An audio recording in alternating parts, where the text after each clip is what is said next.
ছবিতে বসে থাকা যেই ভদ্রলোককে দেখা যাচ্ছে, ওনার সামনের গাড়িতে ওনার স্ত্রী শুয়ে আছে।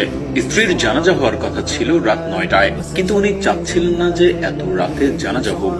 মৃত মানুষকে যত দ্রুত সম্ভব কবর দেয়া ভালো, এই ব্যাপারটা মাথায় রেখে কাউকে বলতেও পারছিলেন না যে ওকে আরো একটু থাকতে দাও আমার সামনে, আমি এখনো ওকে বিদায় জানাতে প্রস্তুত না। এমন মুহূর্তে ওনার ছোট ছেলেটি হয়তো বাবার মনের ভাষা বুঝে ফেলেছিল।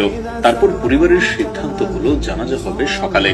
আরো কিছুটা সময় যেন স্ত্রীর পাশে থাকতে পারেন এই মানুষটি, যে সারা জীবন ভালোবেসেছেন এবং মৃত্যুর পরেও স্ত্রীকে একা ফেলে যেতে পারছেন না। সবাই চলে গেছে, রাতে কেউই পাশে নেই, কিন্তু ভদ্রলোক গাড়ির পাশে বসে আছেন চুপচাপ, যেন স্ত্রীর সাথেই কথা বলছেন। কোনো শব্দ নেই, কোনো কান্না নেই, শুধু একা নীরব সঙ্গ। তিনি যেন বলছেন, তুমি নেই জানি, কিন্তু আমি আছি, আমি এখনো তোমার পাশে আছি। এটা কেবল ভালোবাসা না, এটা সঙ্গ, এটা প্রতিশ্রুতি, এটা এমন এক সম্পর্ক যেখানে মৃত্যুর সীমানা নয়।